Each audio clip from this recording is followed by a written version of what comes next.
sir. How are you this morning? I'm doing pretty well. I'm doing pretty well. Good. Nice. All right, I'm ready to start whenever you are with the questions. Do you have All them on right. your end? Pardon? Do you have the questions on your end? Yes, I do. All Yes, I righty. do. One of them I noticed there was a typo in, but I know what I want to say anyway, so sorry about that. That might be the one I had that I'd have to ask for clarification on. Yes, sir. All righty. So just to start off, how do you believe that James Clyburn's endorsement of Joe Biden influenced the South Carolina primary? Well, you've heard of the expression putting a thumb on the scale. Yeah. He dropped the pickup truck on the scale. All right. Yeah, that was my understanding of it too, but I'm glad you agree. Yes. As a county chair, as a member of our local branch of the NAACP, I have lots of people approach me and ask me what I think of this candidate and that candidate and whatever. And almost no one was asking me about Biden through that whole buildup to the primary. And so a number of people were expressing, hey, I really like Kamala, or really hate, depending. There were various reactions, just like with the rest of the community. Mm-hmm. But so I'm going into it, coming up to the primary. I have to be neutral as a county chair, but I certainly had strong preferences, as everyone was aware of. And I was blindsided. I just could not believe. I knew that Representative Congressman Clyburn's recommendation was going to carry a lot of weight, and I figured when he did that, well, might just lose in South Carolina.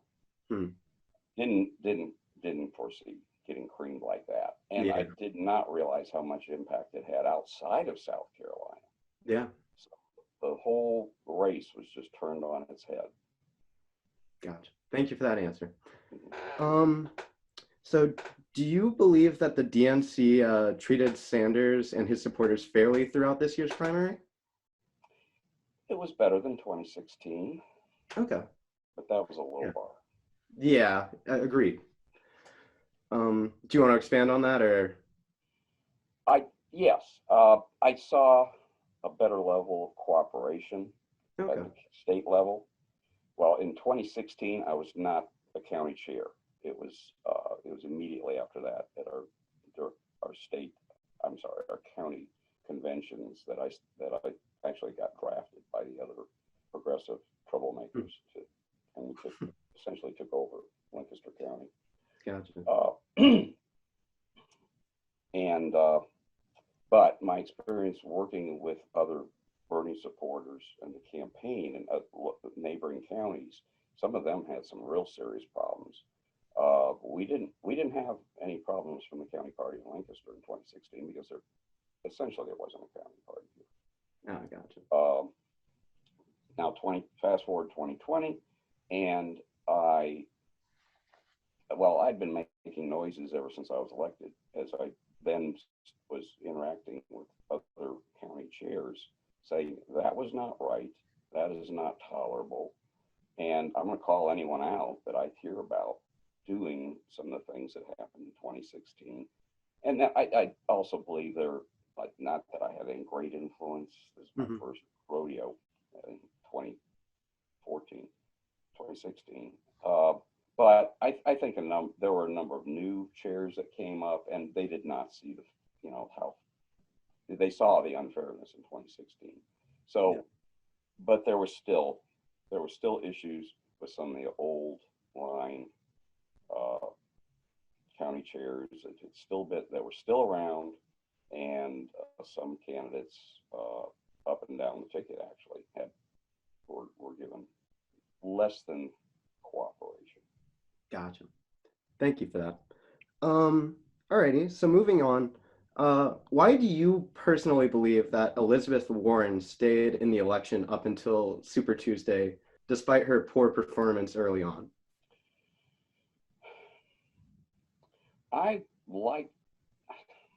like to think the best of people, and I like Liz Warren. She's done some important work as a progressive, Certainly. or as a lot more progressive than the establishment.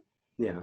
I think it was just to continue pushing the progressive message Gotcha. and issues, Yeah. and in hopes that also because a lot of people were freaking out over Senator Sanders and calling him a CPU. I just had a sign flash up on my screen, calling him a socialist. Um, she thought perhaps that by being in the race, those who wanted a lot of the progressive uh, platform hmm might see her as a more acceptable candidate. Just still get that engagement later on. Yeah, yeah. Gotcha. Uh, so I thought it was perfectly legitimate to stay in there. There Hmm. was there there was less overlap than a lot of people thought between Hmm. the Sanders supporters and the Warren. Now, all of us got along fine, Oh but yeah. but to the outside, they thought they all lumped us together. No. Alrighty. Good answer. Yeah. I definitely agree with a lot of the stuff there. Um, alrighty, moving on. Hold on. Uh, what is your confidence in Biden in this election, especially relevant after the debate? Well, after we haven't had a debate yet, from what I Um, saw, oh, from yeah, that no, was I no debate. yeah, there was That was a kindergarten yeah, game yeah, on one side. I thought Biden, under the circumstances, did a great job. yeah, agreed. Uh, Under extreme provocation. Uh, now, let's narrow that question down a little bit and make it more specific. His performance at any further debates, if they're willing to do that, or as potential commander in chief, hmm which Um, where would you further like? debates, I would say. Further debates, I don't think they should do one unless they put Trump in a glass booth and has a cutoff. I'm Okay. serious. There's Yeah, no way. He's never been yeah, disciplined in his entire life, and it shows. yes. I mean, the moderator told him to stop talking, and he couldn't, so agreed. He couldn't control himself. Yeah, So there'd be no point to doing anything further unless somebody can kill his audio. gotcha. And then, I guess to your second question, what is your confidence in his ability in, as commander in chief? I believe he is he would be able to do it because he knows how to pick good people. Okay. We had a broad spectrum of very talented people running for the presidential slot, and I kept thinking to myself through the whole primary, whoever lands this has got the dream cabinet and a whole lot of department heads there. hmm Uh, and he knows how to pick talent. He knows how to be a team lead, hmm and I feel very confident with the administration he would put together. And he's a cool head, so I wouldn't. I'm comfortable with him. Gotcha. Uh, I actually am more enthused about supporting him than I uh, was with Hillary Clinton. I think a lot of people would agree there. So yeah, understandably. All right. Uh, do you believe that the Electoral College helps or hurts our democracy? I think it's an obsolete relic of the 1700s. It hmm was designed as a way to get the southern states with their large slave populations to agree to be part of the overall union. Uh, they were allowed to count chattel at the time Yeah. as voters who had no voice. Yeah. So that meant just the landed aristocracy had a say in how, and that weighted their control Mhm. versus the northern states. So it's long overdue. And plus, we're moving to a point where Uh, I don't know. I don't remember the exact amount, but it'd be the states that only had 30 or 40% of the population would have like 55% electoral vote. It's some lopsided thing like that. Yeah. All right. Yeah, very good answer there. Certainly agree. Um, all right, moving on. As DNC chair, what do you think is the biggest appeal of the Democratic Party to young people currently? Okay. Do you mean the Democratic county chair? Oh, Democratic county chair, sorry. Um, yeah, yeah, Okay, thank you. very, yeah. Kind of, Um, what issue would you say has the most appeal to young voters currently? they are only the progressive issues. They are not excited about the establishment party at all. They're even less so now than they were 4 years ago. Mhm. And I certainly am not one to blame them because I was less than excited about it for the last 30 years. The Democratic establishment had pretty much gotten to the point where the Eisenhower Republicans were in the 50s as far as philosophy and programs. Mhm. Uh, Maybe they weren't even that far away. Maybe they aren't even that far away. But it's moving now. It's moving because the young people are excited about the issues Senator Sanders brought up, and now we've seen more progressive legislators being elected at the national level, and a lot in at the state levels. If you ever tune in one of the Our Revolution uh, monthly, or actually they're weekly meetings, Zoom meetings on Mondays or Tuesdays, you'll see a lot of people running as blatant progressives and getting a lot of support and pitching out uh, Democratic incumbents who really you can't tell much difference between them and the few sane Republicans that are left. Yeah. So it's only those issues, which is kind of funny to me, having grown up in the 50s and 60s. A lot of these are just FDR Democratic issues brought Yeah. into the 2020s. That's how if someone asked me, okay, what do you mean by progressive Democrat? I say, well, it's just a FDR Democrat who's moved things into the 2020s. Yeah, certainly. Yeah, that makes a lot of sense. Um, all right. Thank you for that answer. Um, do you believe that Trump is a system of current American politics, or do you believe that he is the cause of the disease of current American politics, if that makes any sense? It makes a great deal of sense. No, he's just symptomatic of certain two things: certain underlying systemic problems, structural problems, racism, Hmm. as well as a trend of the reactionary forces after Obama was first elected. He, unfortunately, President Obama really brought out a lot of things from under the rocks, Yeah. and then the Republican Party has been going build using them as their base and pandering to them, and so it was there. Trump tapped into it, Hmm. which is about the only thing he's done right in his entire life. I mean, right as far as him getting Yeah, president. yeah. Broad term. How do you inherit $400 million, and by the time you're in your 70s, you're now 400 million in debt? Yeah, it's an interesting life, certainly. Yeah.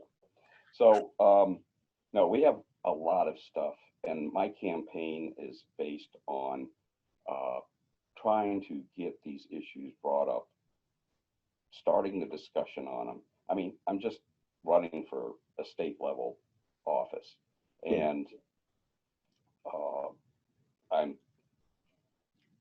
I'd have to probably, even if I we swept into Columbia a whole bunch of folks like me, Yeah. it'd probably take 30 years to get a lot of this done. But by the same token, again, progressive,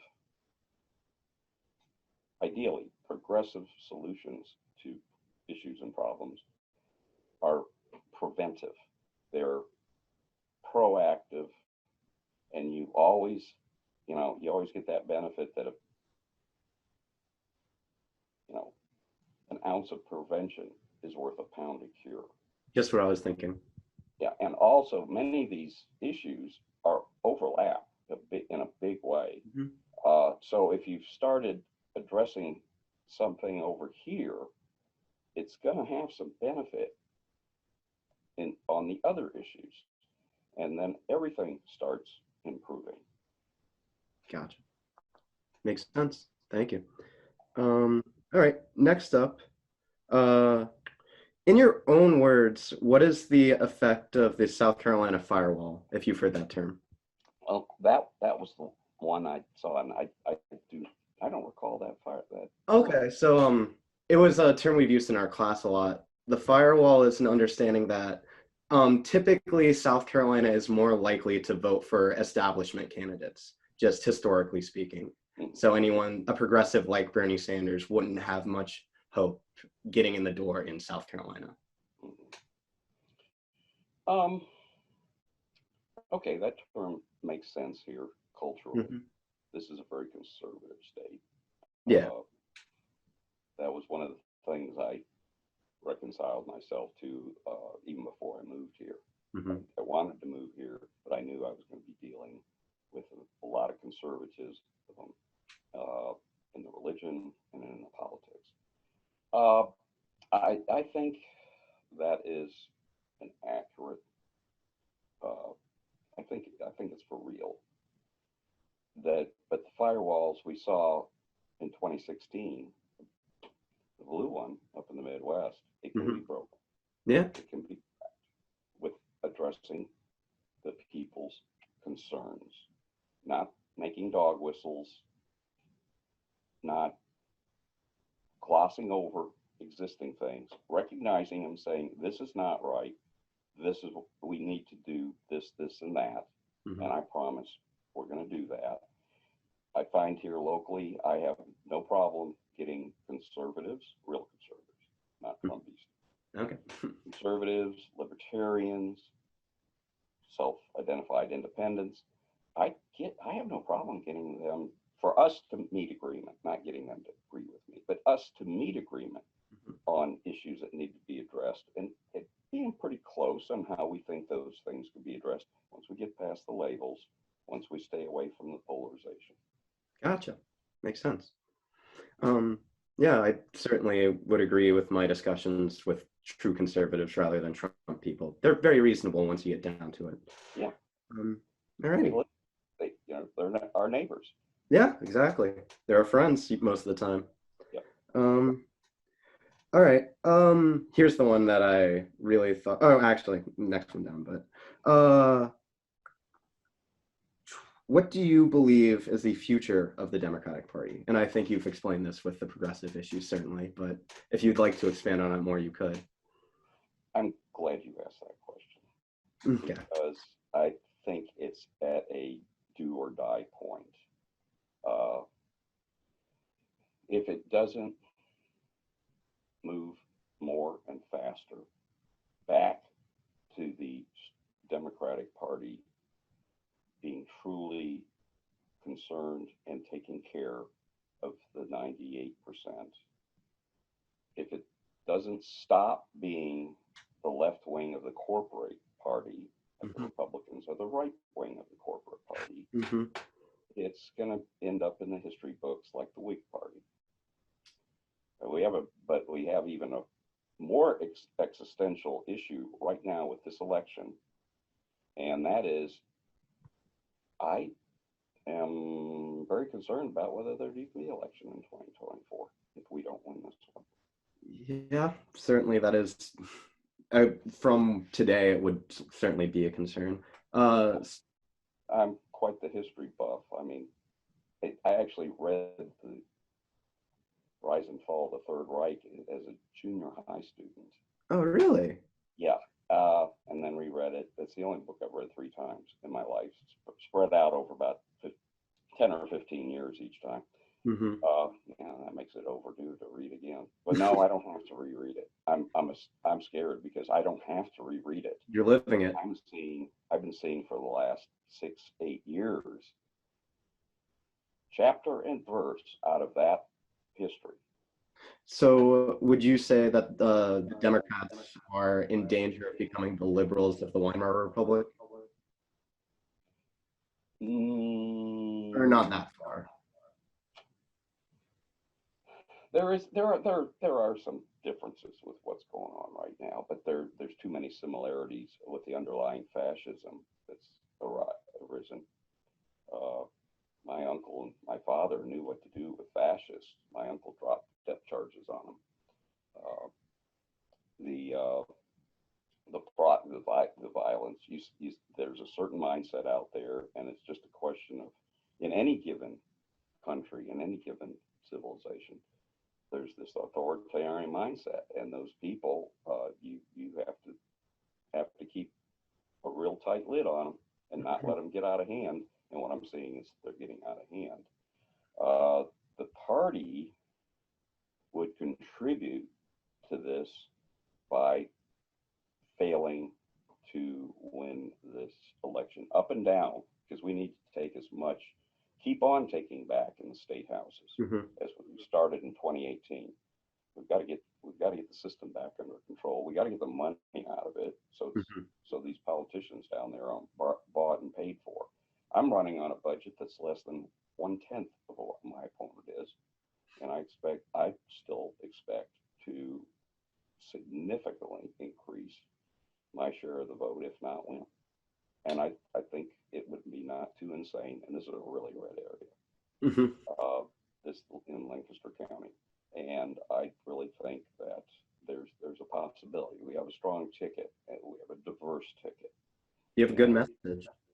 pardon? You have a good message too. Thank you. I've been successful in encouraging some of the other candidates to pick up at least part of it. Anything they're comfortable with, I'm fine. Mm-hmm. I mean, they don't have to go full hard hog like me. I think one of us in the race is sufficient to excite the younger people, excite the older. I'm 71, and there's other people out there as old as I am who are as progressive as I am, because we remember what those policies did for this country, made it the world power. Mm-hmm. Good answer. All right, moving on. How do you believe the issue of gerrymandering could be resolved in South Carolina? Well, pretty much like it needs to be resolved everywhere. Uh, there needs to be nonpartisan commissions set up with citizens, with some legal people, with input from elected officials, but elected officials don't get the vote. Gotcha. Makes sense. It should start off, and this is easy. It should start off with a computer-generated geographic mapping. Start off. Mm-hmm. The modification should only be made for perfectly legitimate, rational, non-political. Well, I really shouldn't say totally non-political, because you'd want a mayor that certain things to Certain communities. make sense, to match up. Splitting a representatives, let's say a state representatives area, and make it wander across several counties is not a legitimate reason. It should Yeah. be as compact as possible, and maybe not cross a river, maybe cross a river, but generally not. That's where the computer comes in. It would give you a good starting point, and then there'd be a number of legitimate reasons to tweak that, to follow natural boundaries, political boundaries. Gotcha. But not this gerrymandering by politics and by race. having the politicians pick their voters is just so anti-democratic for the small Yes, I absolutely agree. All right, moving to the next question, and I think we'll have to hurry up a bit because it's only supposed to be a 30-minute interview, unfortunately. Um, do you believe that the media's reporting of super delegates before they were pledged during the convention in 2016 was fair or correct?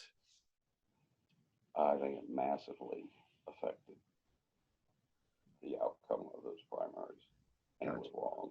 It was, well, the system shouldn't have been there in the first place. So Mhm. there should have not been anything for the media to report Yeah. about. So the mechanism within the Democratic Party was so badly flawed and so anti-democratic and Mhm. so pro, if not incumbent, certainly well embedded establishment. So no, I thank God they changed that this time. Yeah. That made a big difference, at least till Clyburn dumped his truck on it. Yeah. Definitely. All right. Moving on. Why Some do you? remarks are going to make me very popular with him, Well, but my policies don't. So whatever. hopefully you won't have to interact with him when you win. So gets he'll get surpassed. Yeah, he's Well, at a in a different couple of years. than I am, Yeah. or would be. Yeah, that's true. All right. Why do you believe during the Iowa primary they used an untested app to run the caucuses? Well, this is a big problem in the software industry, which I speak as a database administrator. Uh, a lot of things get rushed to go live that aren't tested as well as they should be. Hmm. Uh, I think well, we were at the start of the COVID pandemic, or the realization that we were having one, Okay. and I think there were some really good ideas on what they were trying to do with that app. I was encouraged at first that they were going to even attempt this, though I Mhm. was also a little bit skeptical about the time frame. Uh, it needed to be tested like on some low level primaries and stuff, uh, not the big presidential one. So I think it was just management errors. I don't think there was anything malignant. You don't ascribe to malice what is Just what as is easily. Yeah. you know, Gotcha. Makes sense. incompetence. Yeah, there we go. Alrighty. Moving on from there. Good answer. Uh, do you believe the USPS will be stripped to the point of being functional at the time of the election? Of course, this was written a while ago, so my your answer will probably be I have a guess, but Yeah. Uh, Fortunately, uh, the party is. I'm proud of the Democratic Party for reacting so strongly, our elected officials mhm. so strongly and firmly and quickly on getting a halt to that very intentional dismantlement of the system. I believe the damage was not irreparable, and I think they'll handle it. There's a lot of wonderful people in the postal service, a lot of dedicated, and we saw that in their reactions to the attempted uh, sabotage. Uh, so I think they will do everything humanly possible. I would like to see some more steps taken by our Congress, though we're running out of time because they need they need to do a little more. But I think it'll handle. I think our awareness of these potential issues, which would happen anyway, because there's going to be a big surge. Yeah. The flip side is for people to realize that the 300 million pieces of mail, assuming everyone in the country, every human in the country voted by mail, 300 million pieces of mail is nothing to our U.S. Postal Service. Yeah. Nothing. Yeah. We have one of the best. Uh, and the volume they're used to is an incredible. Uh, it's more the handling. It'll probably be more an issue of the handling of those ballots after they get to the where they'll be counted at the county level. I think everyone making an issue, stressing vote early, be it in person or by mail, is going to help a lot with spreading that load out. We're going to see a lot of early voters here. We're going to see a lot of people get their pieces of mail, getting their ballots sent in starting next week, the week after. Even with the damage done by the Republican administration, I think they'll handle it. Gotcha. Thankfully. All righty. Moving on. How did you become chair of the Lancaster County DNC? What got you interested?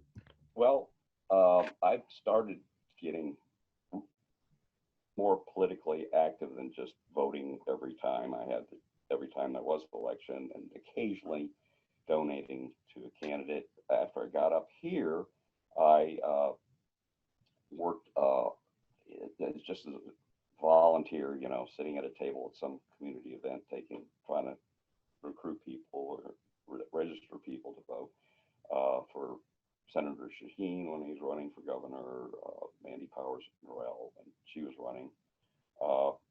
And then in 2014, and that was about the extent of my involvement. 2014, there was a call made for someone to house one of the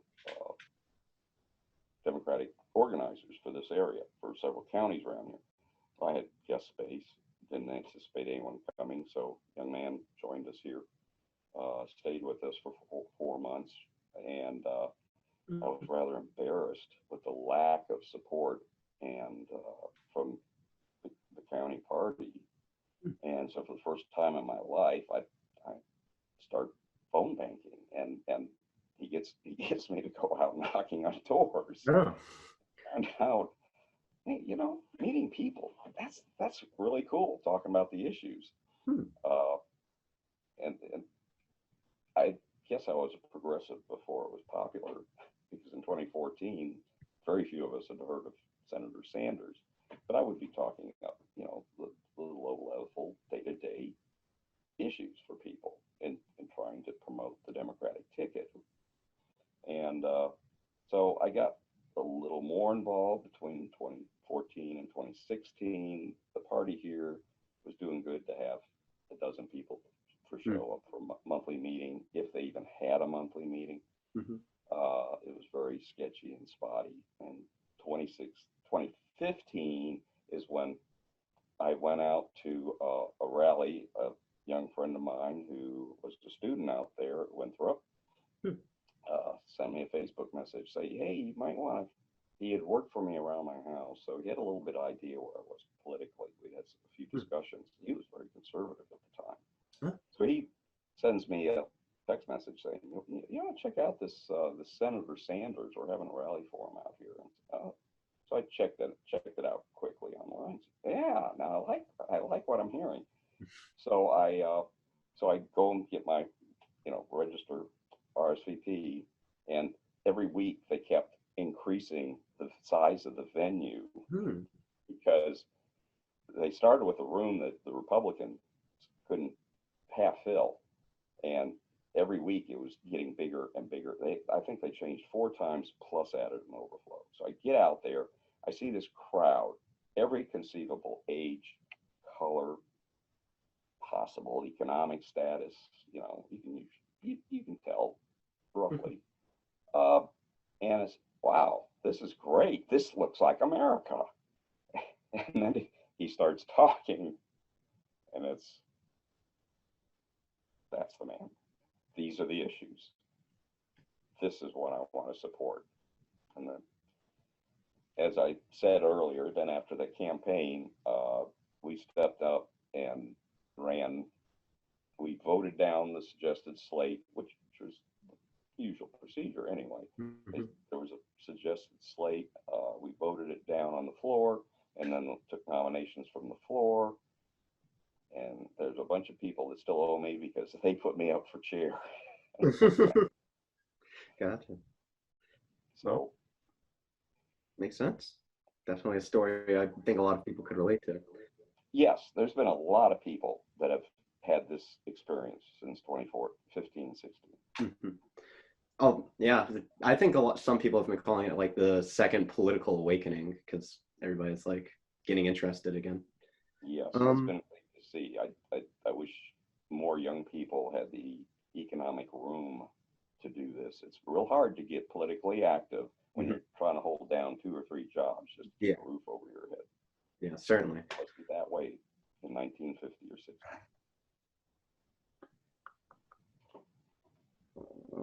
Um, sorry. Can you still hear me? There we go. Sorry about Yep, that. no Okay, problem. sorry, my computer is acting up. All right, moving on from that, kind of related, describe your day-to-day work and how COVID and the election have changed it. Okay, my day-to-day work is a Oracle database administrator at an international firm, Ah, okay. and well, as of 4 years ago, it's now part of an international firm. I've worked for this company for 13 years, but even before that, we had offices in uh, Malaysia and in England. So there's always been international aspect I've had to deal with, and so my job as a database administrator has always been kind of 24 by Hmm. 365.